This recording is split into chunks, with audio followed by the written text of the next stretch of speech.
Obviously, you guys let the horses settle in today. Let's talk a little bit about the horses themselves. This is obviously a big test for them. Obviously, a Right. big test for the people as well, the staff, you, right on down the line to everybody that works here. It's a big Sure. grind, and it's really a big preparation to get to this point. Right. Talk about what are some of the biggest challenges that the horses themselves face when they're out here on the sales grounds.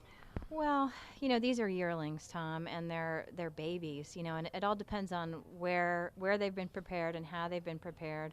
A lot of times, the babies show the opposite temperament on the farm to what happens when they come here. The quiet ones all of a sudden get very active, and the active ones get very focused. And so they're easier to deal with. But people have a hard time getting their mind around how big of a deal this is for these babies to do. Especially the younger foals, and if they've come from a very quiet environment, they come out here and they're faced with they're typically separated by sex, on the farms, and they come out here and there's girls right under the boys' noses, and all kinds of different things and activity. I mean, like right here, we're dealing with a loading chute, and you don't even think about the fact that how dangerous all this can be.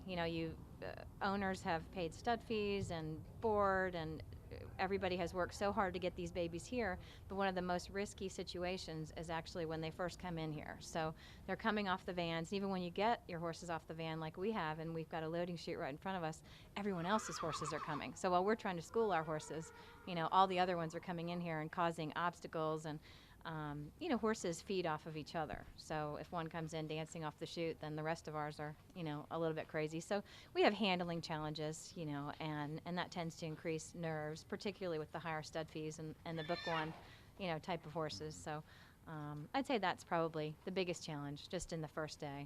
Do you have some horses that just will surprise you that maybe didn't handle things that well on the farm, and then maybe when they get here to the sales, they kind of know that it's showtime, Yeah. and does that necessarily translate into a bigger sale or a promising racehorse prospect? It can. What it does for me is it translates.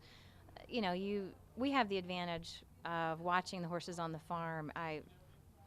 Timing is of the essence, and we had a graduate yesterday win the Del Mar Futurity Grade 1, and we had him on the farm for a couple of months, before he sold, and he showed his colors as far as a racehorse. He was very forward. He was always galloping. He was always very efficient in his motion, and he just had that very focused, kind of ability. So when he came out here to the sale, I mean, everybody says, "Do you remember that horse?" And I said, "Oh, absolutely." His focus, the way he walked, he showed everything. It was no surprise, put it that way. It's always a pleasant surprise when they win a Grade 1, but it was no surprise that he's been a successful racehorse so far because he showed all those things. And I can remember down the line horses who showed that focus, out here. But just as similarly, I can remember horses who are complete,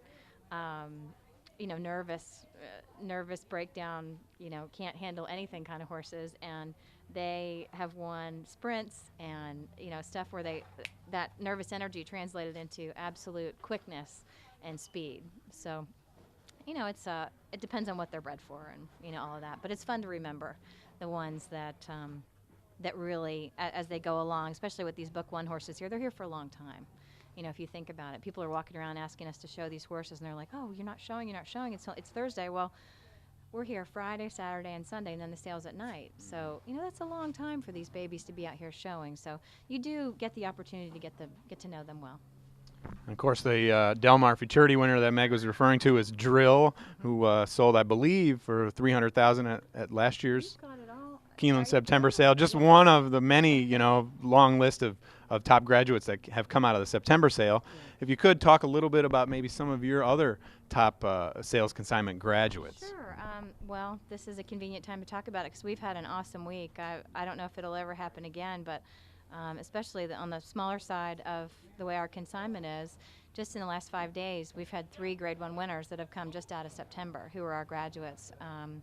One was Dream Ahead in England, another one was Grace Hall, who won the Spin Away, and the third one was Drill, that we were talking about just in the last 5 days. Over the last couple of years, Flat Out is another one of our graduates that's, been running well. And we're just so fortunate to have been associated with those kind of horses, and we're only as good as our clients. So, but it's really fun. I was really excited to see drill last night.